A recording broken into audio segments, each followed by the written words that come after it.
primeira carta do apóstolo Pedro, capítulo 2, versos 18 ao 25. E hoje nós vamos finalizar a exposição do capítulo 2, mas ainda estamos trabalhando no mesmo tema que o apóstolo Pedro começou a falar no texto anterior. Então, se nós voltarmos um pouquinho ainda no capítulo 2, a partir do verso 11, nós vamos ver que o apóstolo Pedro, ele começa a falar sobre a sujeição dos cristãos às autoridades. A partir do verso 13, especialmente, ele então diz assim: sujeitai-vos a toda instituição humana por causa do Senhor, quer seja o rei como soberano, quer as autoridades como instituídas por ele, tanto para o castigo dos malfeitores como para o louvor dos que praticam bem. Porque assim é a vontade de Deus, que pela prática do bem façais emudecer a ignorância dos insensatos. Como livre que sois, não usando, todavia, a liberdade por pretexto da malícia, mas vivendo como servos de Deus. Tratai todos com honra, amai os irmãos, temei a Deus, honrai ao rei. Essa primeira passagem, essa primeira parte, o apóstolo Pedro então mostra que os cristãos, todos os cristãos, devem viver como servos de Deus, conforme o versículo 16. Ele entra no tema da obediência e na verdade, da sujeição às autoridades, porque elas são constituídas pelo próprio Deus. Deus mesmo é o Senhor dos céus e da terra, que governa o mundo e que coloca sobre o domínio dos homens aqueles que vão governar, sejam reis, como nas épocas antigas. Ainda há monarquias hoje, na atualidade, no mundo, mas nos tempos antigos muito mais, era muito comum. Mas também as autoridades devem ser vistas, claro, no sentido das democracias, quando são eleitas pelo povo, e nós, cristãos, devemos nos sujeitar àqueles que foram eleitos para ocupar cargos públicos, e também para aquelas autoridades que são constituídas pelos soberanos, pelas instituições do Estado. Juízes, aqueles que ocupam cargos na polícia, enfim, a todas as autoridades que são constituídas. Submeter-se a essas autoridades significa submeter-se a Deus. E é sobre esse ponto que o apóstolo Pedro está falando, sobre a sujeição dos cristãos à autoridade por causa do Senhor. E ele desenvolve esse tema para mostrar-nos, ensinar-nos que essa autoridade, aliás, essa submissão às autoridades, ela vai além de uma submissão às autoridades maiores, por assim dizer, mas a toda a autoridade que foi colocada sobre nós, inclusive aos nossos patrões, as pessoas ao qual nós trabalhamos, nas suas empresas, àqueles que estão acima de nós nas hierarquias. Então, nosso irmão é policial, mas ele é um soldado, tem patentes acima dele, né? Tem uma hierarquia ao qual ele deve se submeter a ela de bom grado. Então, veja, o apóstolo Paulo, no verso 18 em diante, vou fazer a leitura dessa passagem e vamos então começar a entendê-la. Ele diz assim: servos, sede submissos com todo o temor ao vosso Senhor, não somente se for bom e cordato, mas também ao perverso. Porque isto é grato, que alguém suporte tristeza, sofrendo injustamente por motivo da sua consciência para com Deus. Pois que glória há, se pecando e sendo esbofeteado por isso, os suportais com paciência.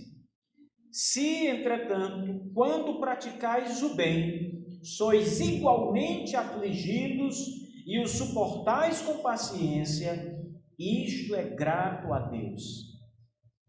Porquanto para isto mesmo fostes chamados, pois que também Cristo sofreu em vosso lugar, deixando-vos exemplo para seguirdes os seus passos, o qual não cometeu pecado, nem dolo algum se achou em sua boca, pois ele, quando ultrajado, não revidava com o traje.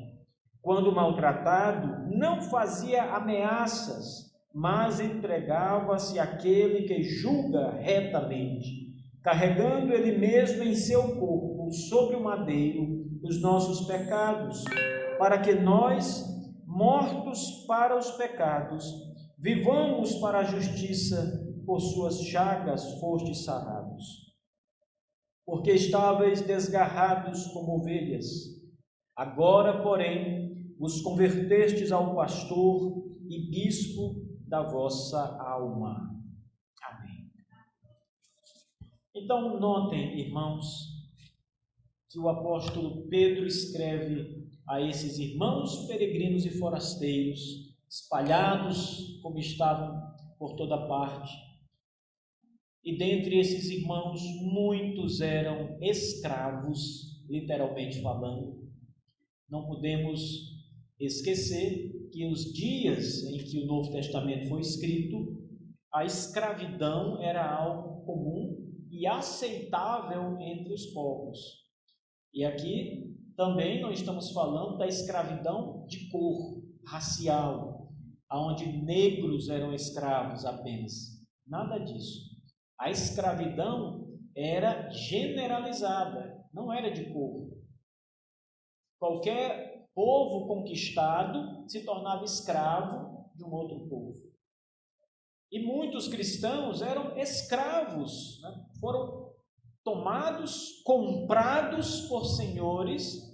Os escravos eram vistos como propriedades e eles eram comprados pelos seus senhores, portanto passavam a ser propriedade daqueles senhores, segundo a sociedade daqueles dias. E veja o que Paulo está dizendo.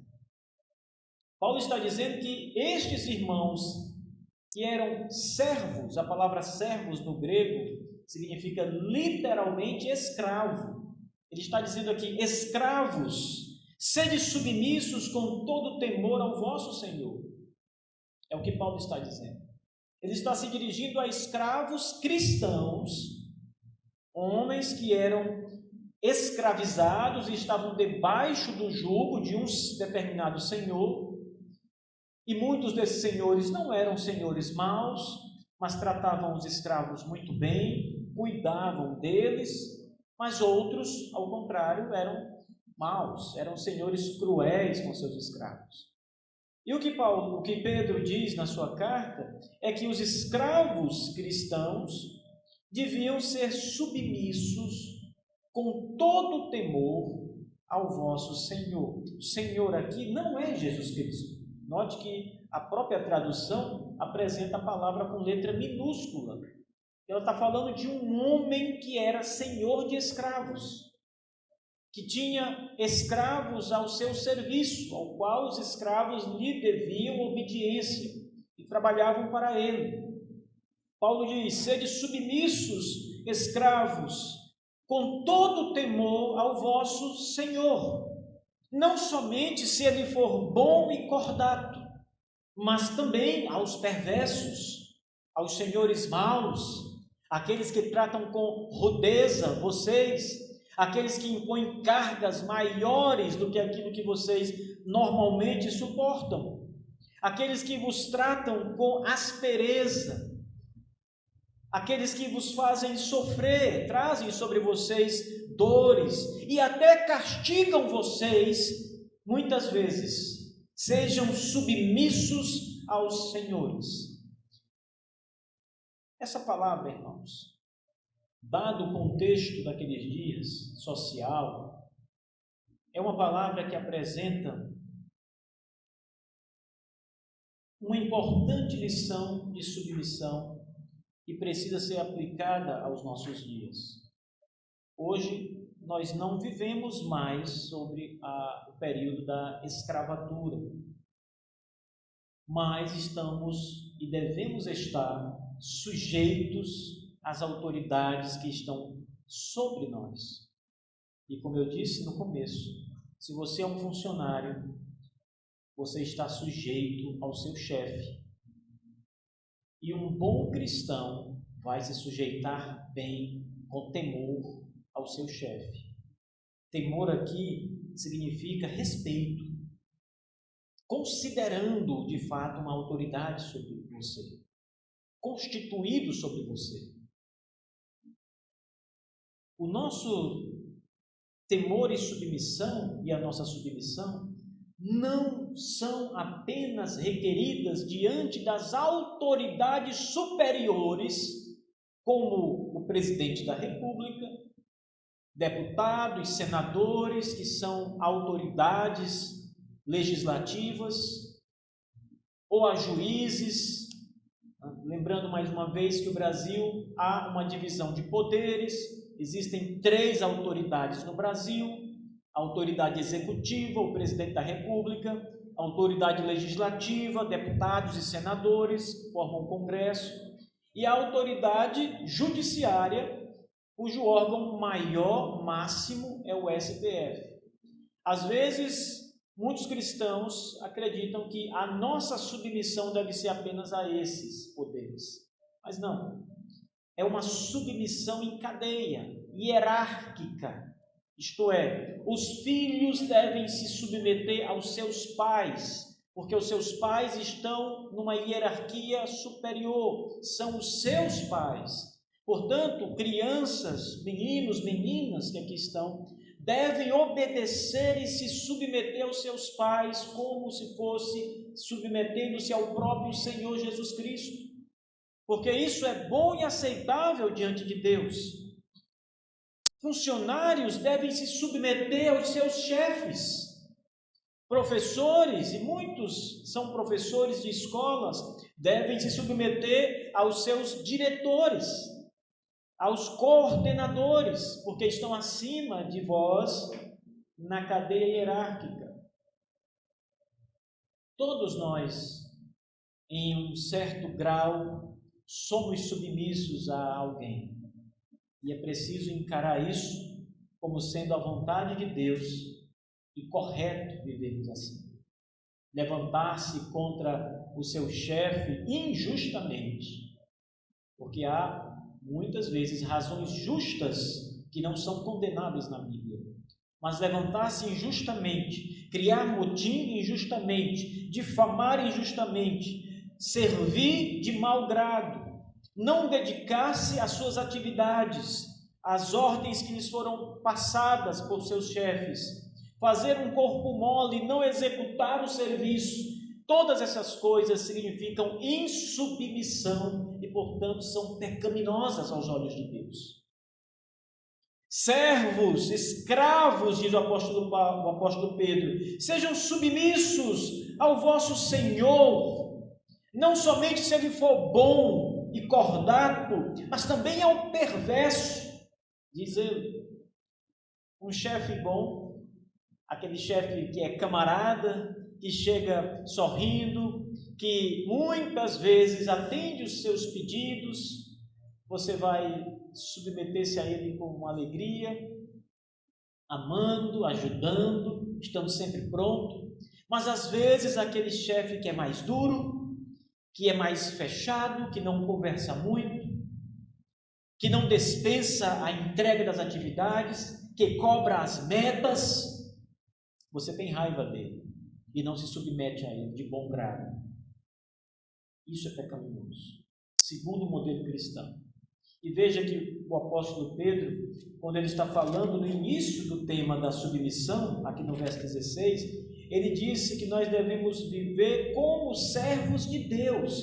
E veja, ele vem falando o tempo todo sobre submeter-se, ser submisso, reconhecer que a autoridade que está sobre nós foi colocada pelo próprio Deus. O seu chefe, irmão e minha irmã, o seu chefe, aquele que dá ordens a você, que lhe passa as tarefas do dia, goste dele ou não, ele está ali porque essa foi a vontade de Deus. E você está abaixo dele na hierarquia, porque essa foi a vontade de Deus. Deus quis colocá-lo sobre as ordens daquele chefe, goste você dele ou não. E você deve submeter-se a ele, se for de fato temente a Deus. Perceba como o cristianismo tem exigências sociais que não podem ser desprezadas por nós. Escravos, sede submissos com todo temor ao vosso Senhor, não somente se for bom e cordato, mas também ao perverso. Por que eu devo ser submisso a um Senhor perverso e a um Senhor cordato e bom? Qual o motivo pelo qual eu, crente, devo me submeter? Verso 19, porque isto é grato, ou seja, é agradável aos olhos de Deus. Verso 19 dá a explicação e o porquê desta submissão.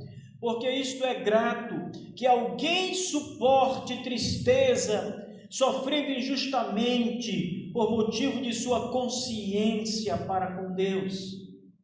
Perceba que Pedro diz que até mesmo quando você está debaixo de uma hierarquia tirana, debaixo de um chefe tirano sobre você, cruel sobre você, perseguidor, que lhe impõe cargas altas, obedecer a este servo tirano, ou seja, cumprir as tarefas que ele lhe passa, desde que não sejam pecaminosas, injustas, mas cumprir as tarefas é agradável a Deus. E a motivação, a explicação é, no verso 19, é grato que alguém suporte tristeza, sofrendo injustamente, por motivo de sua consciência para com Deus. O que significa essa expressão que Paulo usa no verso 19? Você vai sofrer por causa da sua consciência para com Deus. Você vai se submeter a esse chefe que é um carrasco por causa da sua consciência para com Deus. Você vai sofrer neste emprego sob as ordens dessa autoridade, na sua escola, na sua empresa, seja onde for. Você vai sofrer por causa da sua consciência para com Deus. O que Pedro quis dizer com isso? A consciência é porque você sabe que foi Deus que constituiu aquela autoridade. E você deve aceitar e se submeter de bom grado à providência de Deus. A providência divina. Isso é agradável a Deus. Vocês percebem o que está por trás deste ensinamento do apóstolo Pedro? Em outras palavras, você está dizendo assim: Senhor, eu me submeto à tua vontade para comigo. Eu estou pronto para sofrer no meu trabalho, se esta é a tua vontade. Eu estou pronto a passar por dias amargos, por sofrimento, por tristezas, se essa é a tua vontade para comigo.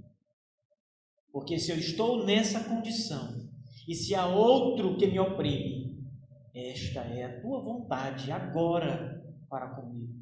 Esta é a providência do Senhor para comigo. Muitas vezes, irmãos, não entendemos isso. Ou entendemos em parte. Entendemos que esta de fato é a providência de Deus, mas não entendemos por que Deus faz isso. Se eu sou um servo de Deus, um cristão fiel, busco ser fiel,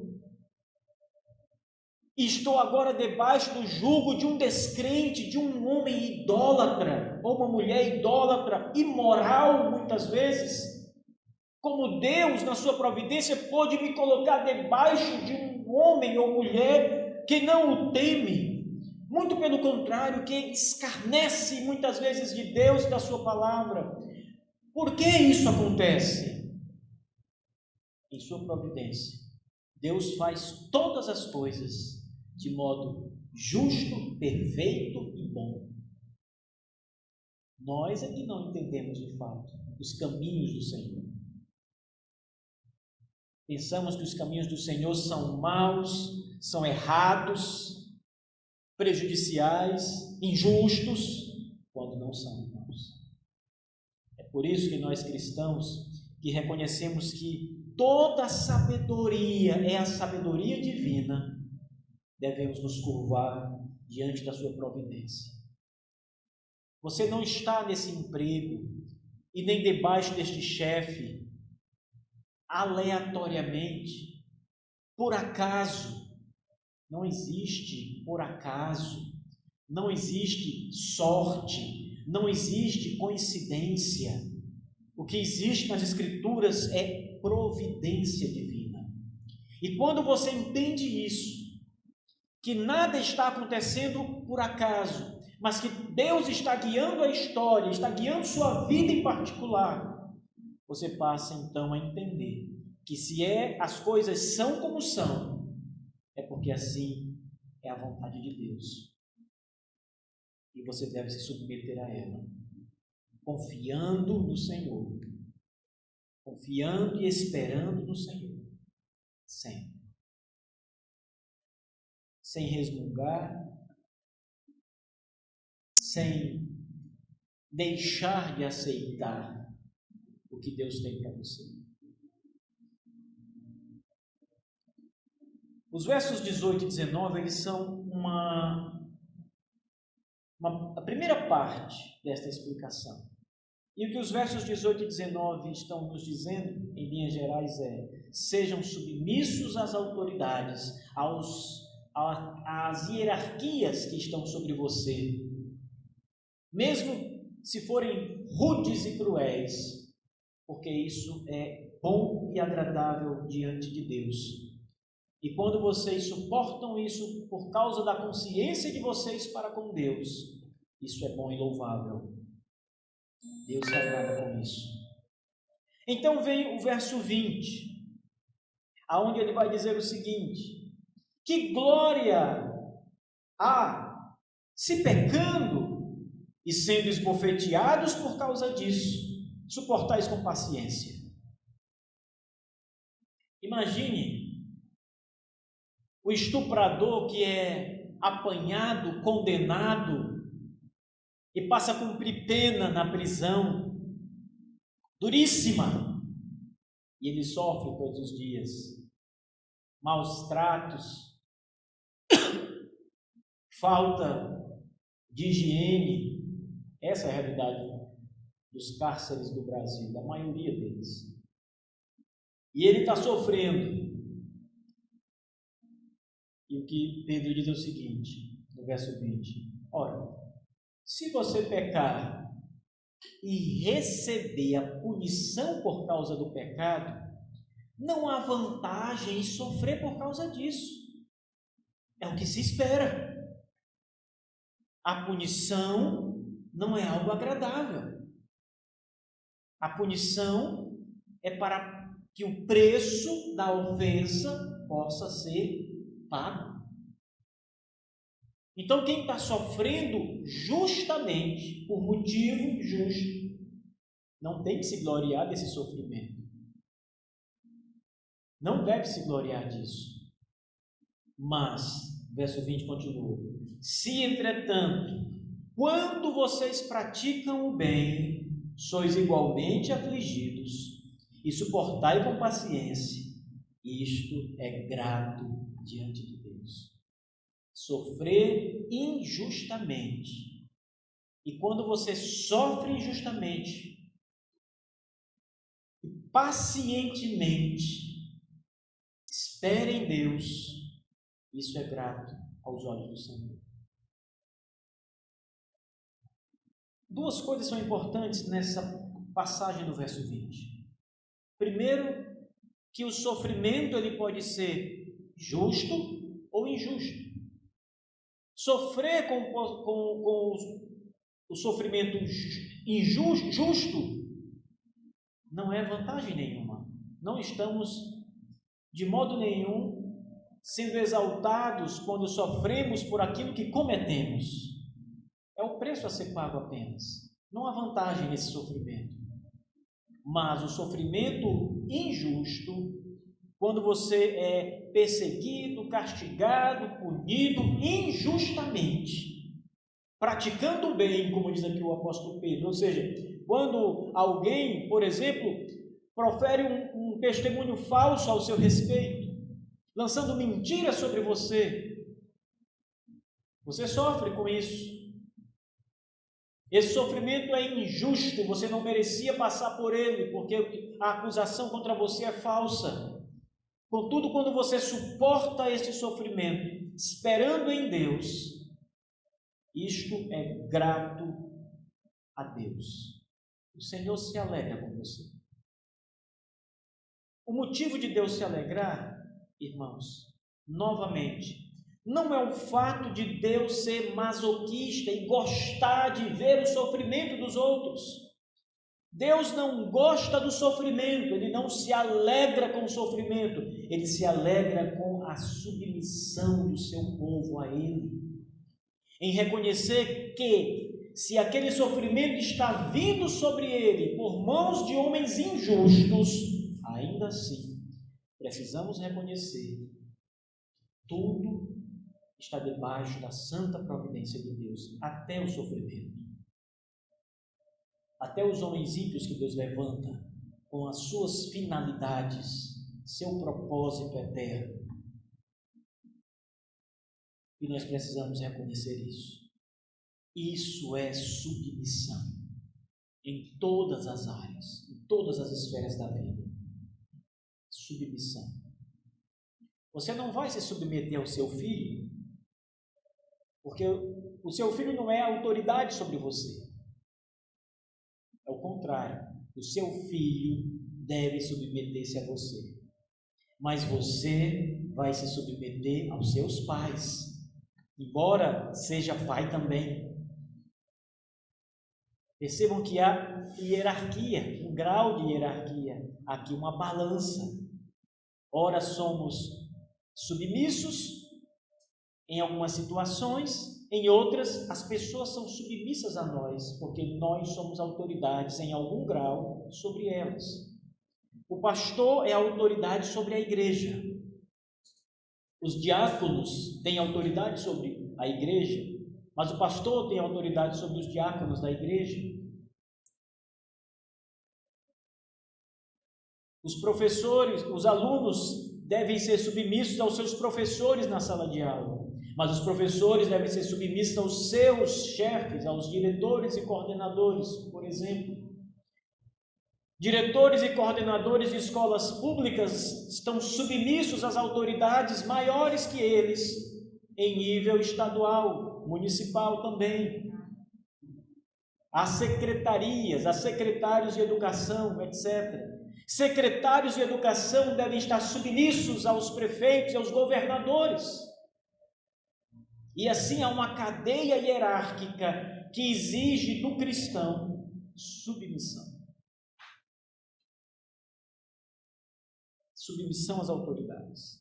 E essa cadeia, toda essa cadeia, embora quando a contemplemos, possamos então pensar, as coisas estão muito erradas, as coisas não estão boas. Esse conjunto todo que compõe as autoridades que Deus constituiu, estão nos fazendo, enquanto cidadãos, sofrer, padecer, chorar. Ainda assim, submetemo-nos a elas como servos de Deus, porque elas são ministras de Deus, com a sua finalidade específica, o seu propósito específico. Do grau maior ao menor, devemos nos submeter às autoridades.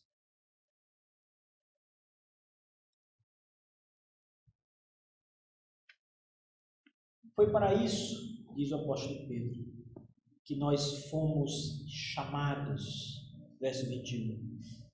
Para isto mesmo fostes chamados, pois que também Cristo sofreu em vosso lugar, deixando-vos exemplo para seguirdes os seus passos.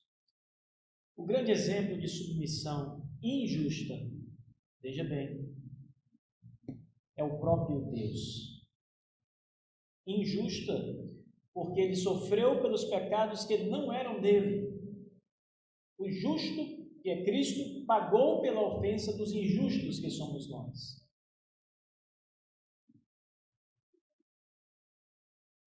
E nisto, meus irmãos, o Senhor Jesus foi submisso ao Pai, que lhe deu a missão de vir ao mundo e sofrer pelo povo de Deus. Ele nos deu exemplo, diz o apóstolo Pedro. Olhem para Cristo. Vocês acham que estão sofrendo e que esse sofrimento, por ser injusto, vocês devem se rebelar contra o seu chefe, contra os seus pais, contra a autoridade que está posta sobre vocês? Olhem para Cristo. É o que Pedro diz. Ele suportou tudo. Ele suportou sofrimento. Nós fomos chamados para o sofrimento. Vocês estão entendendo aonde o Evangelho está conduzindo o povo de Deus? A consciência que o Evangelho está trazendo aos cristãos. Esse mundo não é um mundo para a nossa alegria, para o nosso desfrute. Esse é um mundo caído. Várias vezes a Bíblia demonstra isso, afirma isso. O mundo inteiro jaz no maligno. O mundo está corrompido. O mundo mesmo sofre, diz o apóstolo Paulo, como uma parturiente que está prestes a dar à luz os seus filhos e está sentindo as dores do parto. O mundo inteiro está em processo de sofrimento. Os homens, a sociedade está imersa no pecado, jaz no maligno. Não é um mundo para a nossa alegria e desfrute como ele está agora. Nós fomos chamados ao sofrimento, vocacionados ao sofrimento, como o nosso Senhor Jesus Cristo também sofreu. Não esperem, meus irmãos, eu não digo isso porque gosto de sofrer e de vê-los sofrer, mas não esperem que, como cristãos fiéis, a vida de vocês será fácil algum dia. O sofrimento permeará a vida de vocês todos os dias. Algum tipo de sofrimento, em grau maior ou menor, estará sempre presente na vida de vocês. E se não for assim, garanto-lhes que há algo errado com a vida de vocês. Porque nós fomos chamados, diz Pedro, ao sofrimento. Seguir a Cristo significa negar o mundo e as coisas que há no mundo.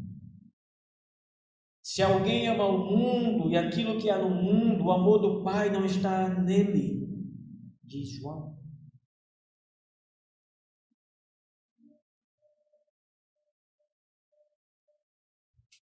Amamos a Deus, nos submetemos a Deus e a sua providência, a sua vontade.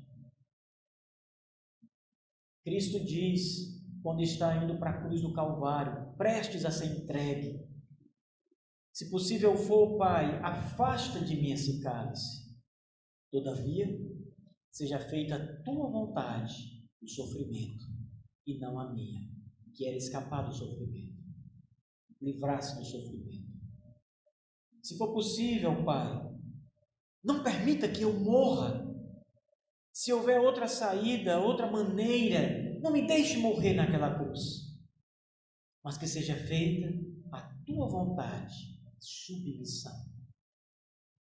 Mas se for preciso, Senhor, Deus e meu Pai, que seja feita a tua vontade, eu estou pronto, estou disposto a obedecer, ao Senhor.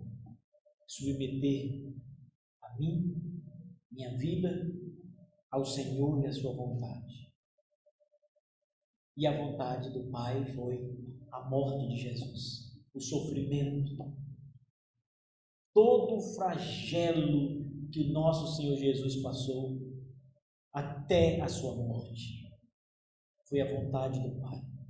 Que ele sofresse nas mãos de homens pecadores, que ele sofresse nas mãos de tiranos, ímpios, idólatras, adoradores do imperador romano e de outros deuses. Foi a vontade do Pai que o nosso Senhor Jesus padecesse sob Pôncio Pilatos e morresse em madeiro. E ele se submeteu à vontade do Pai. O Pedro está dizendo: Cristo nos deu exemplo de submissão para seguirmos os seus passos.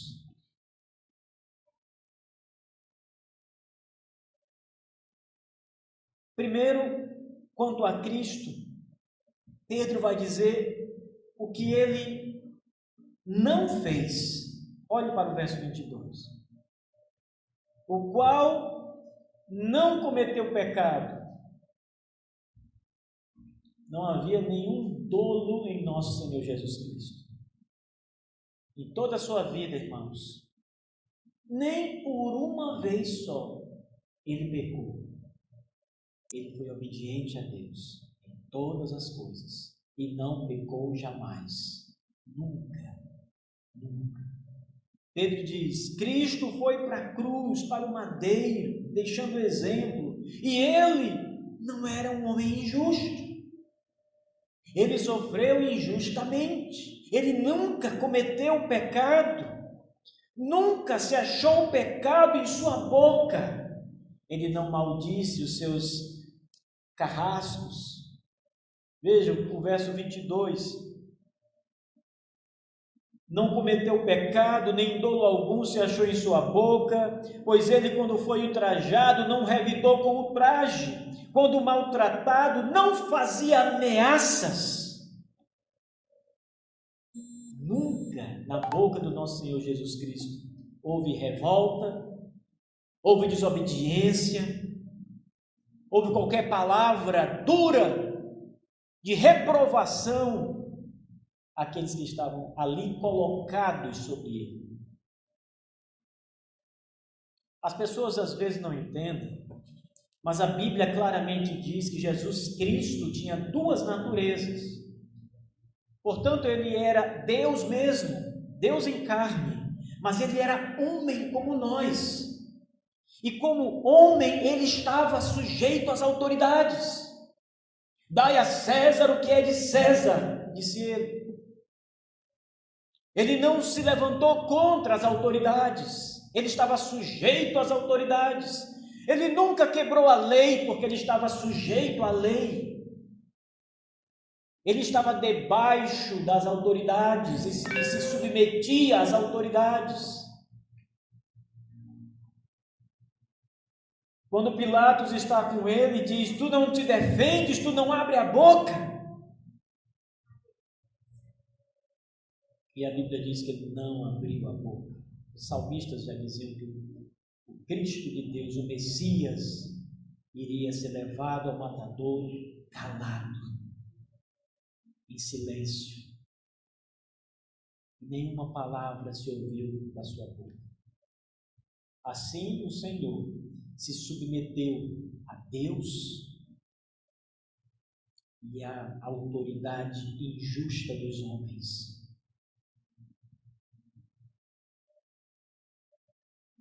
Geralmente, quando as pessoas nos maltratam injustamente, a primeira coisa que falamos é revidar com a língua.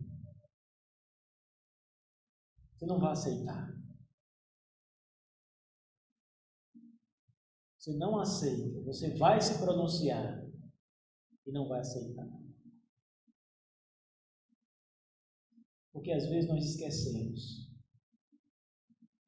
que a providência está ali agindo conforme a vontade de Deus. Pensamos que estamos no controle da situação, ou que outros homens estão no controle da situação. E passamos a ter a ideia de argumentar e fazer alguma coisa como se Deus mesmo não estivesse no controle de todas as coisas e dirigindo a história, inclusive a nossa história em particular, como lhe apraz. Cristo é o nosso grande exemplo de submissão, meus irmãos. E o que ele não faz? Ele não se revolta, ele não ameaça aqueles que ele estão maltratando e perseguindo, ele não ultraja aquelas pessoas, não difama aquelas pessoas. Assim nós também não podemos, como Cristo, não podemos difamar as autoridades que estão sobre nós, ultrajando-as, xingando-as, nossos chefes, aqueles que estão exercendo chefia sobre nós, no nosso trabalho ou em qualquer situação da vida. Não devemos ameaçá-los, não devemos xingá-los, ultrajá-los. Dolo algum deve sair da nossa boca, irmãos. Veja, ele nos deu exemplo para seguirmos os seus passos. Os passos aqui é a postura e a prática de Cristo Jesus, a postura moral e a prática de vida dele. Agora, o que ele fez? Olhe para o verso 23. O verso 24. Primeiro, o final do verso 23. Ele entregou-se àquele que julga retamente. Quando ele era julgado de modo injusto pelas autoridades que estavam sobre ele, em lugar de revidar e ultrajar, xingar, ameaçar, ele entregava-se a Deus que julga retamente. Senhor, eu estou em tuas mãos. Eu estou em tuas mãos, Senhor. Faça conforme a tua vontade. Eu vou caminhar a estrada que o Senhor preparou para que eu caminhasse. Verso 24. Ele carregou no seu corpo sobre o madeiro os nossos pecados, para que nós, mortos para os pecados, vivamos para a justiça. Por suas chagas fostes sarados. A obediência de Cristo, irmãos, a submissão de Jesus Cristo redundou, em outras palavras, na nossa salvação. A obediência do Senhor foi fundamental para que eu, você e todo o povo de Deus, todos os eleitos de Deus, alcançassem a plenitude de vida em Cristo Jesus, o nosso bom Senhor obediente. Ele carregou no madeiro os nossos pecados porque foi obediente ao Pai. Ele decidiu então sofrer injustamente os nossos delitos, todos lançados sobre ele. E ele propôs no seu coração obedecer isso tudo por amor e obediência ao Pai, para o nosso benefício e graça. Ele carregou no corpo, na cruz, sobre o madeiro, os nossos pecados. A finalidade foi para que nós, mortos para os pecados, agora, como novas criaturas, vivamos para a justiça. Você, que teve o benefício da morte de Jesus, ao qual morreu pelos seus pecados. Cristo fez isso por você, não só para te dar a vida eterna, mas também para que você agora viva de modo justo. Pratique a justiça. Nós somos sarados por suas feridas, pelos seus sofrimentos, pela sua obediência. Foi por ele ser submisso ao Pai, obediente ao Pai, é que nós fomos sarados das nossas feridas, ou seja, perdoados os nossos pecados. E agora, meus irmãos, antes estávamos desgarrados, diz o apóstolo Pedro, exatamente como ovelhas que estão abandonadas, sem pastor, umas vão para um lado, outras para outro, estão todas perdidas, caminham para o abismo, caminham em direção a lobos devoradores, estão confusas, famintas porque não têm pasto, não lhes foi dado pasto. Antes estávamos nessa situação terrível, mas por causa da obediência e da submissão de Jesus Cristo, agora, nesse momento, porque morreu pelos nossos pecados, somos suas ovelhas. Nos convertemos agora do caminho errado em que estávamos, desgarrado, para o pastor e o bispo das nossas almas, o Senhor Jesus. E Ele é quem cuida de nós. Você pode não acreditar profundamente nisso, mas o fato é que mesmo em meio ao sofrimento e à aflição, Cristo está cuidando de você. O Senhor Jesus está com você. Ele é o seu pastor. Ele ama as suas ovelhas. Ele deu a vida pelas suas ovelhas. E Ele está cuidando de você. O sofrimento é o caminho que Ele escolheu para você também. É o caminho dele e é o nosso caminho. Mas o final desse caminho, irmãos, vai dar nas portas da cidade santa, da cidade celestial.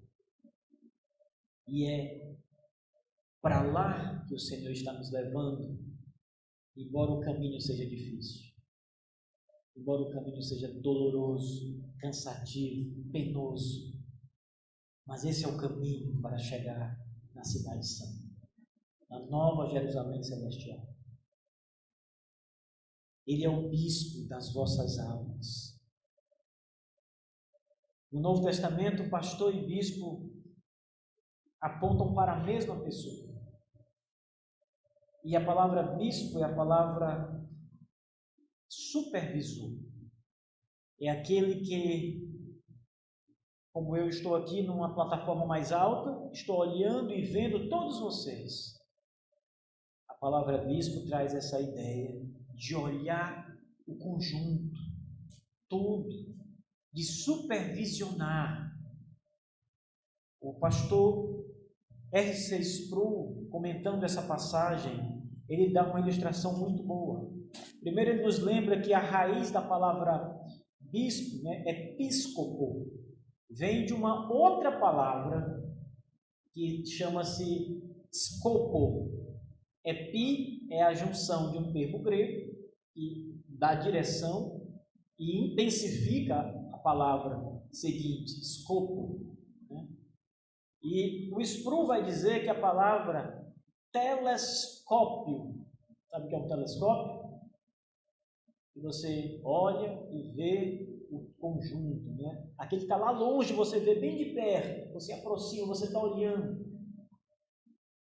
E ele diz que essa é a palavra usada no grego para bispo, aquele que olha o conjunto e olha de perto, supervisiona. Essa palavra escopo, nos dias do Império Romano, era usada para os oficiais que chegavam de surpresa para inspecionar as tropas do exército, para ver se as tropas estavam ali prontas para a guerra, se fosse preciso. E ele não avisava quando ia, ele era um inspetor. Ele supervisionava. Se as tropas estivessem prontas, elas eram honradas, elogiadas, parabenizadas. Mas se as tropas estivessem despreparadas para uma guerra iminente, para uma invasão que se aproximava, elas eram disciplinadas e punidas. Jesus Cristo é o bispo que nos supervisiona.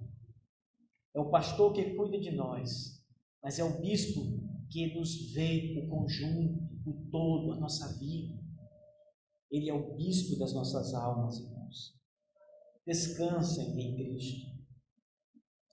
Essa estrada não é eterna. A estrada do sofrimento, da submissão aqui nesse mundo, da tristeza, da dor. Ela não é uma estrada sem fim. Tem um fim. Quando chegarmos no fim, entraremos naquela cidade cujo arquiteto, como diz a carta aos Hebreus, é o próprio Deus, preparada para nós, cuja visão em Apocalipse, uma visão metafórica, é que as ruas são de ouro, as calçadas de diamante, e é uma cidade onde haverá apenas alegria eterna, gozo eterno. Nós nem podemos descrever o estado de glória, porque é muito além do que a gente possa pensar. O que Cristo preparou para nós, o seu povo, para todo o seu povo, toda a face da terra, é muito maior, irmãos, do que nós podemos descrever. Você está num mundo caído e você não quer ir embora desse mundo, você não quer morrer, porque você, mesmo caído e mesmo crente, você gosta do mundo. Ainda há coisas boas aqui, reflexo, embora estejam manchadas com pecado, você ainda vê coisas boas. Você sente aquela brisa suave no seu rosto, você olha o esplendor e a beleza da natureza, então você ainda vê coisas maravilhosas nesse mundo caído. E você às vezes não quer deixá-lo.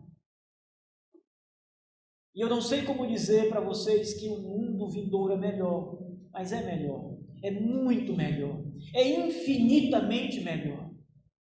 Às vezes o Benjamin me pergunta: papai, lá no céu, será que nós vamos comer pizza?